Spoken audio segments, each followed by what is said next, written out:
Welcome to another Financial Perspectives feature.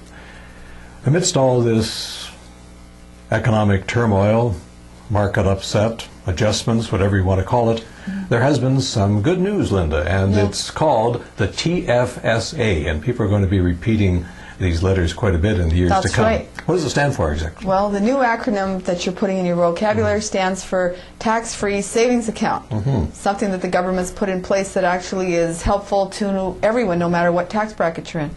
Now, we're talking about $5,000 a year, but this is only starting 2009. Is that correct? That's right.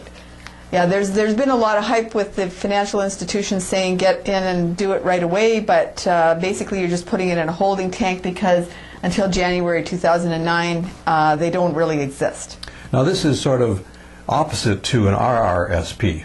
This is something where you don't get a tax break when you put it in, but you don't pay any tax when it's in there or on the gains when it's in there. That's right.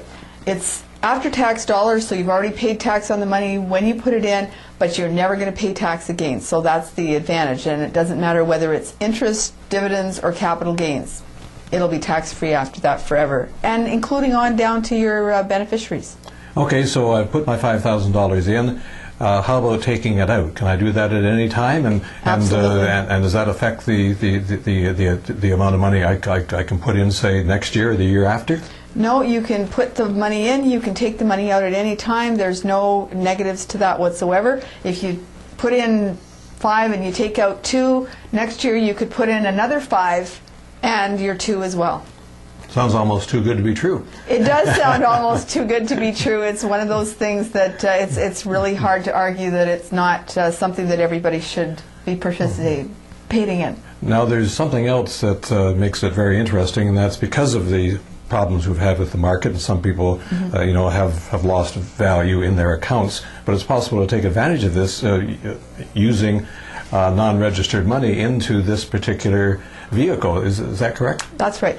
It doesn't work for RSPs, but if you've got non-registered money, you've got the opportunity between now and the end of the year, or even next year, to take the loss. So to actually sell something and realize the loss, make the loss for real, and then you can either take that loss and carry it back one of the last 3 years, so right to 2005, and recapture some of the tax you paid for capital gains. So you had to have had capital gains. If you do that, then you can definitely recapture that.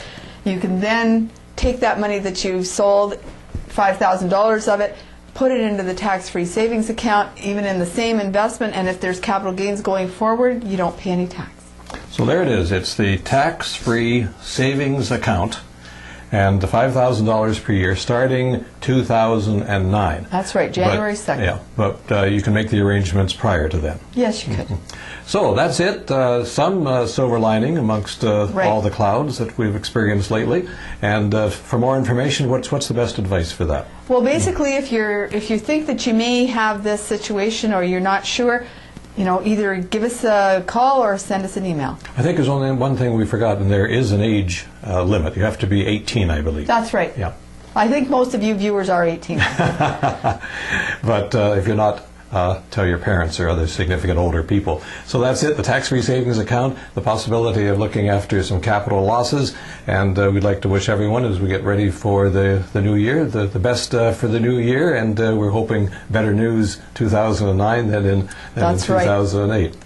Bye for now.